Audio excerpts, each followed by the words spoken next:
Education consulting, coaching kids for college, interview training, essay writing is an expensive business and generally reserved only for the wealthiest families. But Sedifly, a startup based out of Singapore, wants to change all that with a more economical offering and consultants closer to the learning coalface. We're here at the annual gathering in Davos to collect insights and ideas from business leaders from around the world.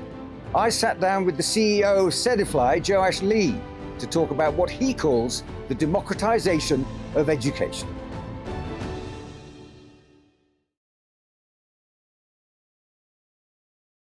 Joash, great to see you. Thanks very much indeed for joining us. Thanks, Andrew. It's really great to be in Davos. Okay, let's get started. We know there's a big market in college preparation. Families can spend thousands getting their kids trained up, ready to do the best performance of their lives to get into college.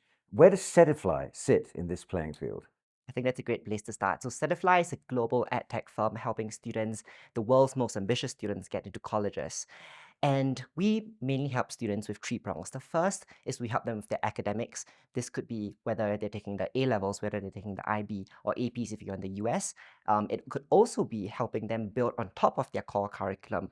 For instance, I was once a student and I took the Polytechnic, which is a non-traditional curriculum, not as recognized globally, but I wanted to kind of improve my chances of getting into a top college, which is why I also took the international A-levels. So it's kind of strategizing the academics. The second prong in which educational consulting firms help students with is with their extracurriculars. And that's basically building their profile, whether it's their passion project, if it's a podcast that they're interested in. Say you're interested in sustainability, the student would basically might start a non-profit organization and so on. And the idea is to kind of give them a chance to do things that they're interested in, but with a cause, and that also boosts their chances of getting to college. And now the third prong is with essays. Essays are a huge thing for college. They play about 25% in the overall role of getting into a US college, especially. And so what the essay is basically about is telling the student's story, not just about who they are academically or what they've done, but who they are as a person and what is their story. So those are the three things that an educational consulting firm essentially helps with. So I suppose I could ask you, how do you work with the students that come to you? But the real question is, what is your USP then? Yeah, I think that's a really great question. So what we have noticed in the market is that most educational consulting firms are really expensive. I, in fact, have had a full circle journey with educational consulting firms. First as a student, not just working with one, but with multiple educational consulting firms, and then working for the world's largest educational consulting firm, where I built two products, built that to over $10 million in annual recurring revenue, and now as the founder of Sedifly. So what I've noticed through this very full circle journey is that firms are expensive. Typical packages at educational consulting firms start at $30,000 to at least $40,000, and that's just a year of support. It goes all the way up to millions of dollars for multi-year admissions packages. And on the other hand of the spectrum, you have non-profit organizations like QuestBridge or Project Access. But the main struggle with any non-profit organization, as I'm sure you would know, is that they lack scalability because they rely on mentors' time and resources and donations to fund operations and keep it going.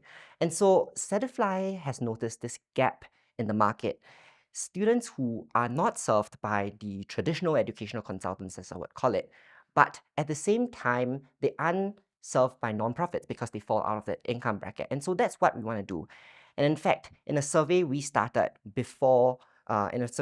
before starting Sedifly, over 95% of students mentioned that if they had a chance to work with an educational consultant and it were a lower cost, they would have done that.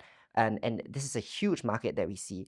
Though the prices a student might be paying might be lower, overall, if you're able to capture this share of the market, you have a larger TAM. Josh, you mentioned gap in the market there. I mean, is this purely a business strategy that you have, or is there something else behind Sedifly? I mean, what's the ethos of your organization?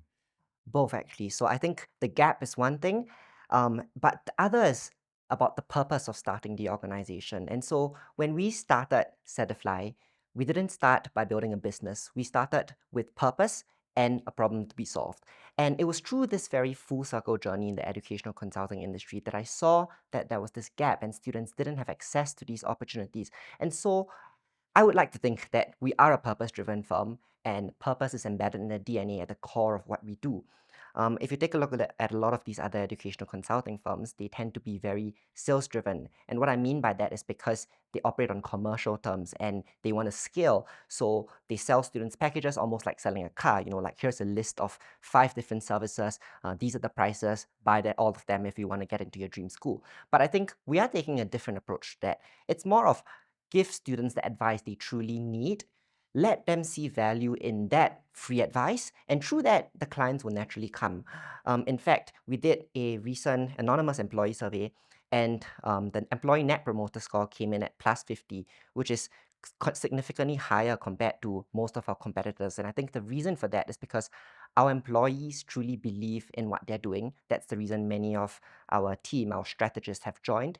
And through being a purpose-driven company, I think the financial returns will naturally come.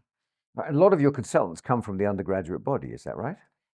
Yeah, that is right. In fact, one of our unique selling points is that we are for students by students. Getting into college requires someone who is hands-on and someone who is very relatable to the student. You don't want to be coached by a strategist or consultant that got in 10 years ago, because though, they might have the credential, they might have work experience, they're not up to date really with the ever-changing college admission scene. For instance, they don't have access to research opportunities. They can't just contact professors. They don't know what are the latest and newest clubs, what are the newest trends. But our strategists, because we are largely for students, by students, have access to these different opportunities. And things are changing all the time, aren't they, Sam? How do you see the college admission process or any admission process evolving over time? Yeah, so in recent years, and in fact, this has been for the past few decades already, especially for the US, it used to be a case where it was just about grades, and you could just apply or maybe some extracurriculars. But now the admission scene is evolving to a lot about what is your story and not just how great of a student you are. There are so many great students, but so few places at Ivy League colleges in the US. But it's about how you can contribute to the college, how you can actually make a difference, and what are you going to do with that education? Because if you think of it, if let's say you're a startup founder, very successful, raised $100 million, the college doesn't want a student who will just go to college, spend 1 year or a few months, 1 semester, and then drop out after that, right? Because that's not valuing the quality of education. The college wants a student to stay throughout the full process, contribute to the ecosystem, and through that process, become a better person. But the conversations here at the WEF in Davos every year are about improving our societies, the state of the economy, the state of the world, public-private partnerships. I mean, do you think they talk enough about education here in Davos? I think education is something that isn't seen as such a sexy industry, I would call it. There's like AI, there's tech. These are very venture backable, venture scalable businesses. We do see some conversations about education, but I think there could be more done to bring awareness in the space, especially in the educational consulting industry, because education actually plays a very integral role in students' lives and in youth's lives, because through education, there's in fact been a lot of research done in this space, and education leads to better economic and social outcomes. For instance, socially, there's more social mobility. Economically, I think there's this research that was done, and the statistic was that students who basically get a college degree earn $1.2 million more over their lifetime than someone without. So I think there's a lot that can be done, in this space. Well, let's hope so. Joash, thanks very much indeed for talking to us. Thanks, Andrew. It's really nice to be in Davos with you. Kiasu is a Chinese word. It broadly describes a fear of losing and is a familiar phrase in the schools and universities of Singapore. It can be used to describe getting ahead at the expense of others, but it can also mean simply striving for success. By promising the democratization of education, Sedifly appears to embrace the spirit of the second meaning, as it sets out to level the competitive playing field of college applications.